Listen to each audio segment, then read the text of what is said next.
I don't cover politics. I was covering sports. And 2 years before the election, almost 2 years before the election, I was pointing the finger at Joe Biden and what I saw. To me, if you had two eyes and you could see, you saw what the hell was going on here. You saw debilitation kicking in. You saw, not incapacitated, but pretty damn close. He just didn't seem like himself.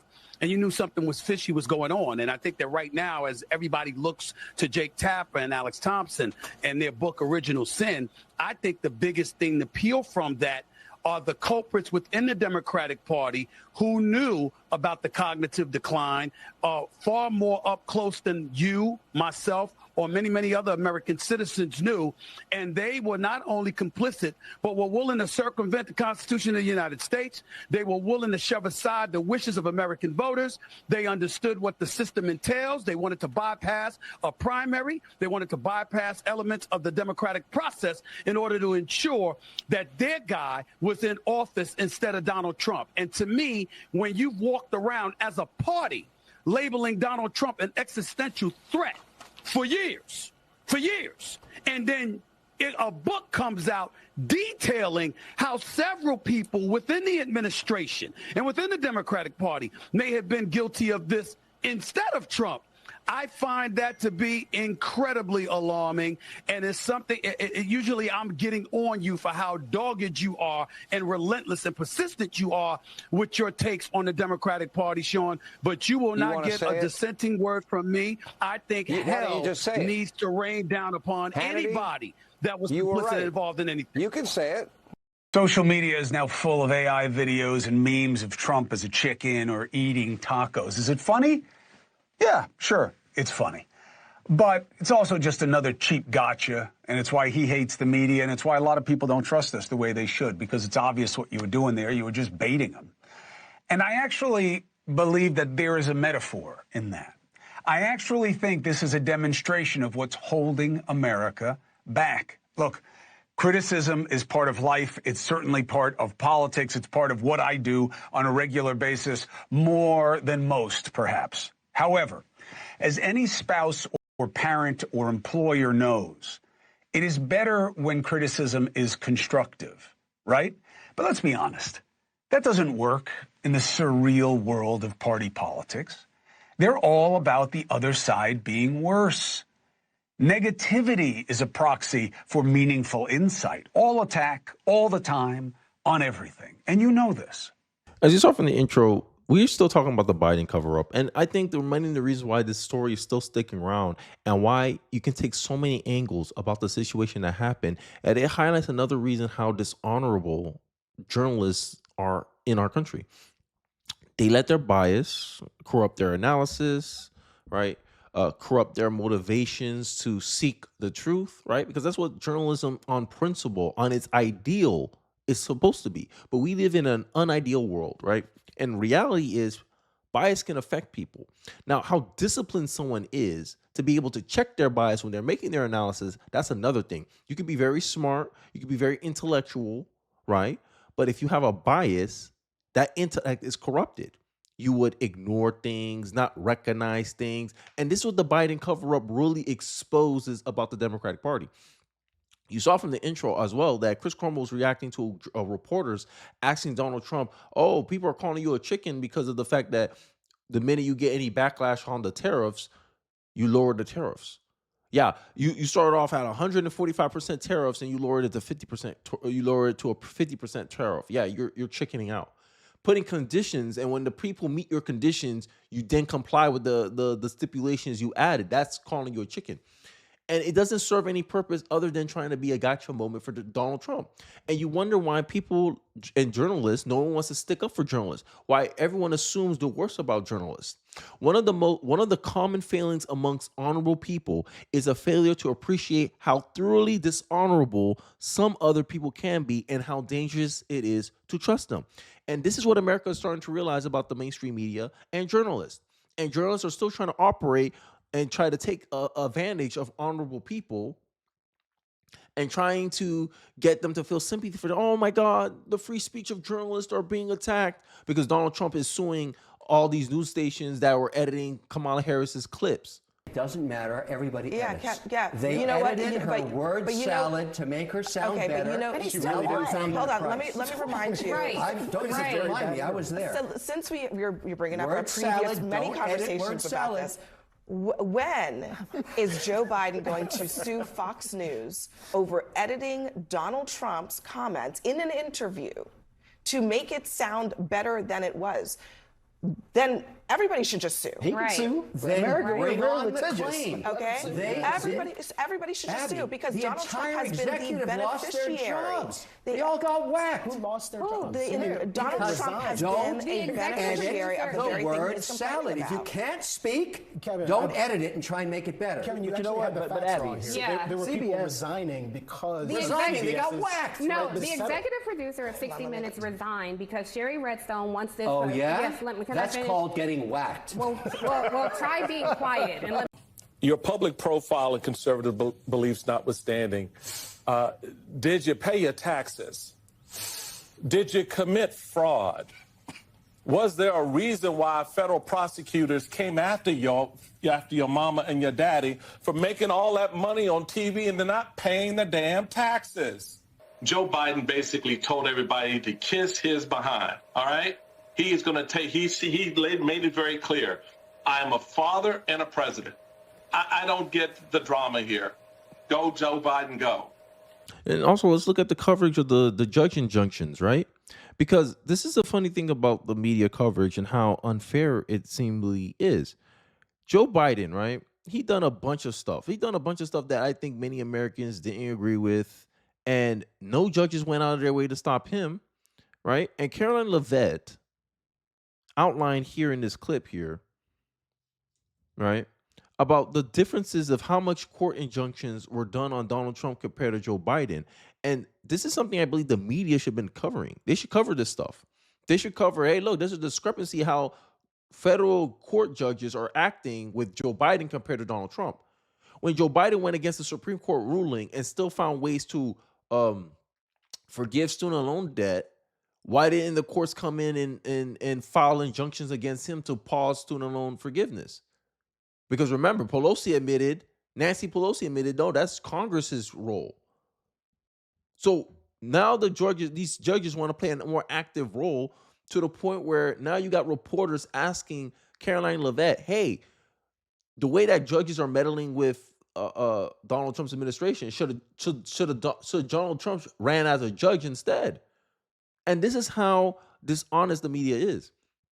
Because for me, in my opinion, the proper framing would be, why are judges responding differently to Donald Trump compared to his predecessor? That's a curiosity question that I think reporters lack because of their liberal bias. And this just shows you how corrupting their bias is affecting their profession. Let's take a look at this clip.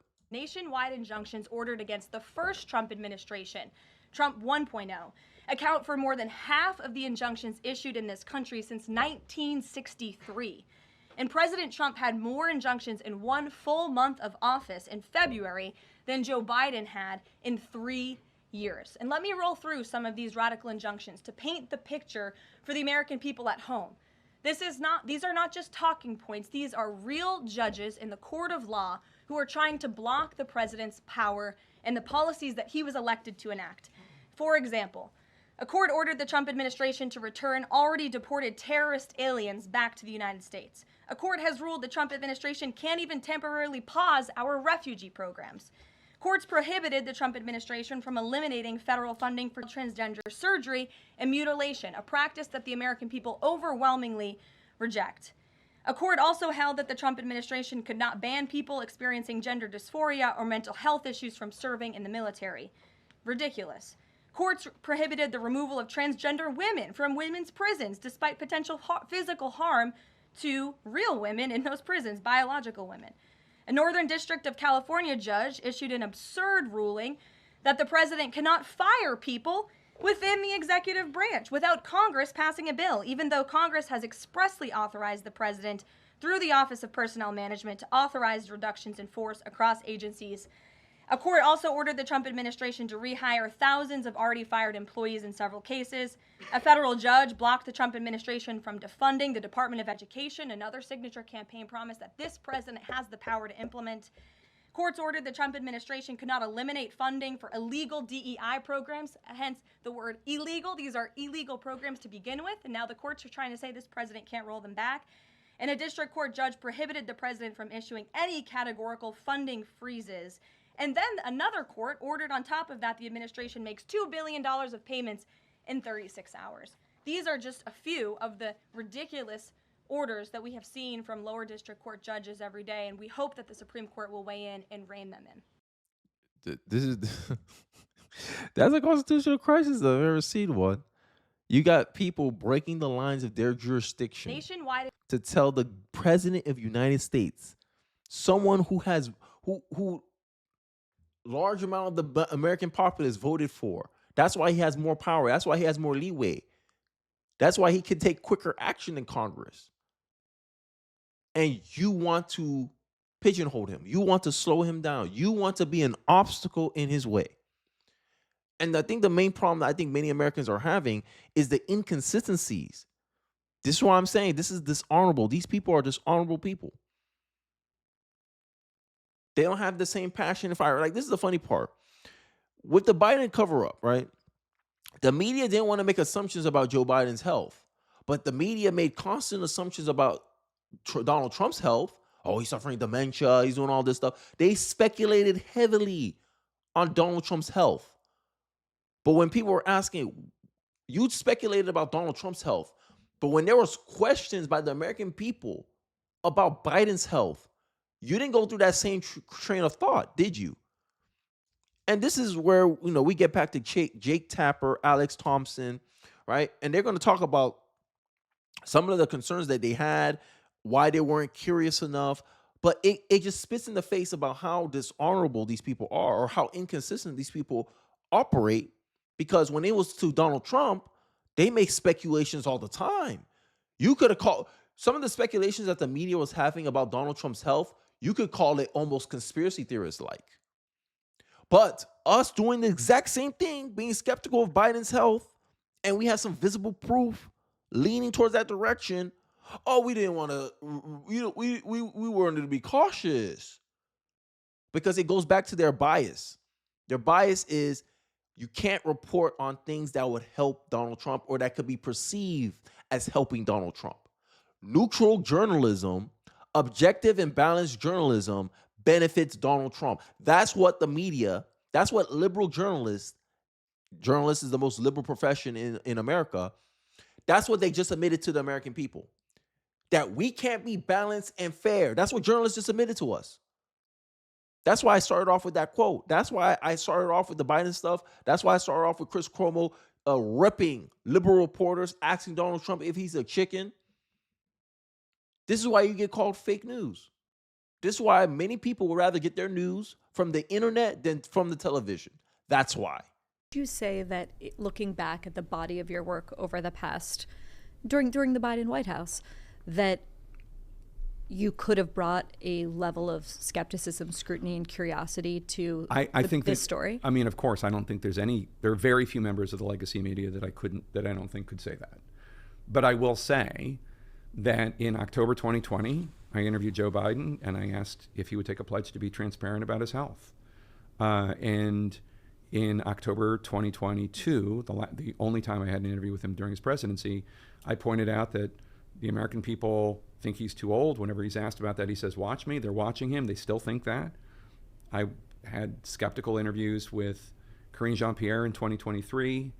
And after the Her report, I had Kate Bedingfield come on the show.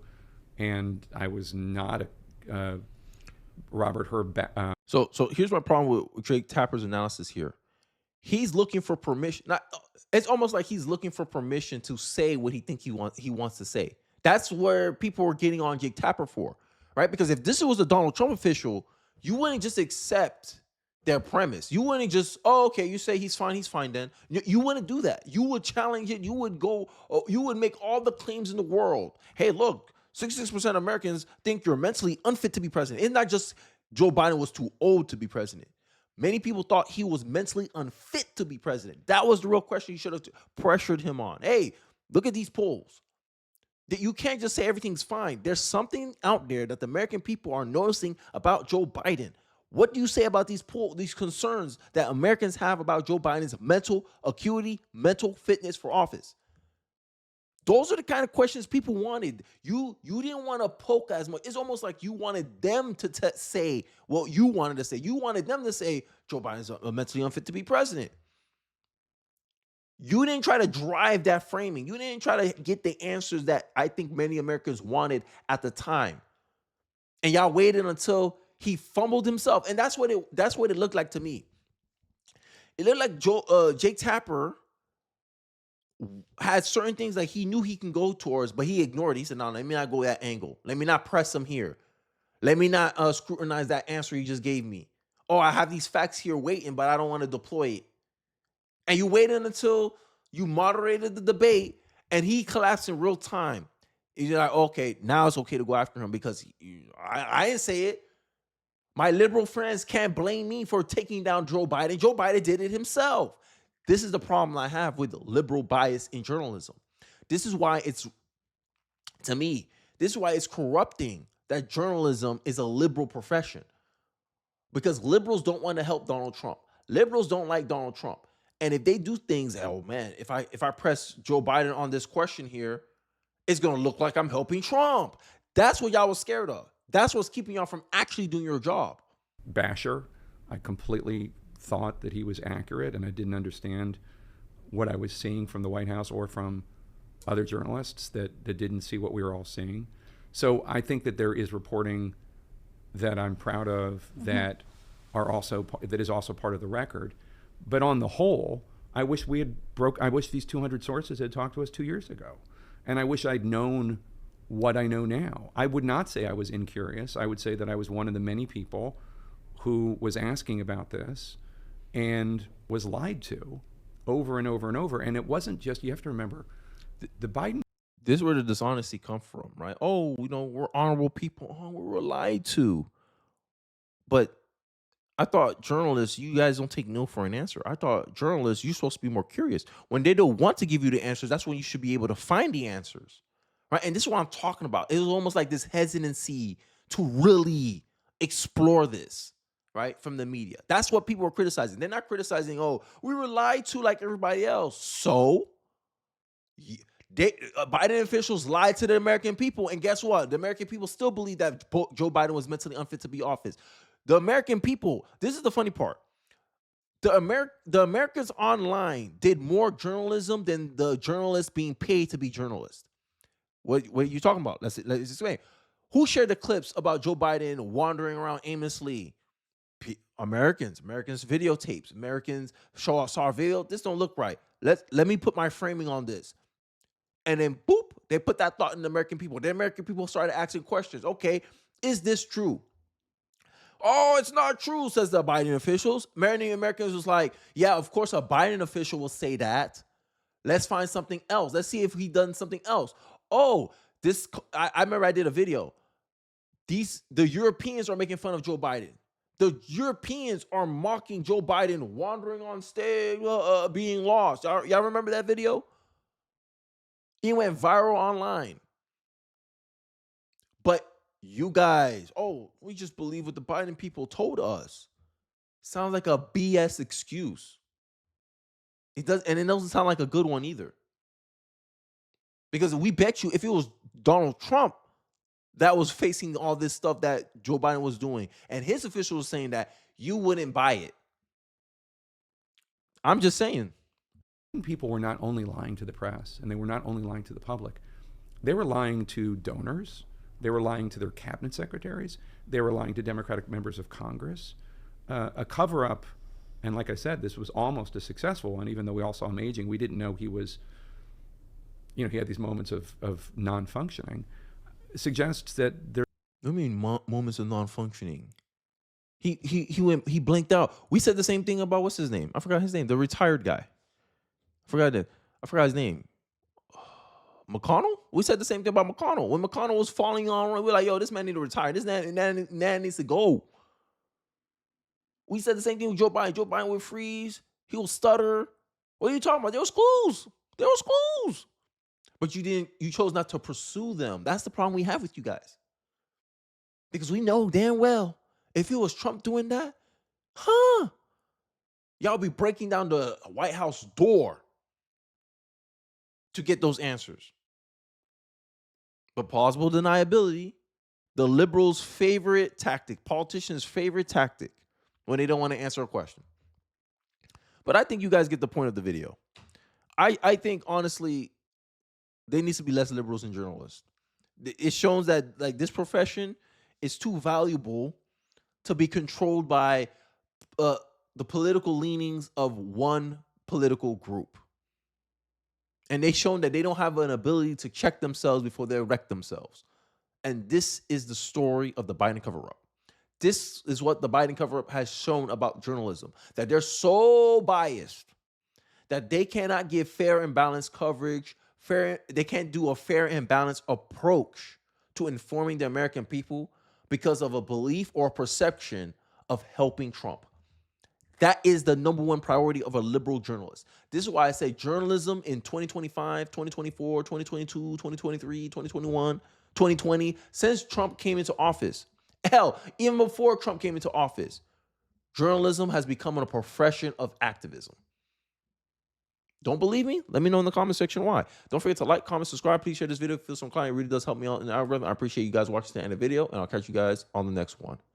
Peace.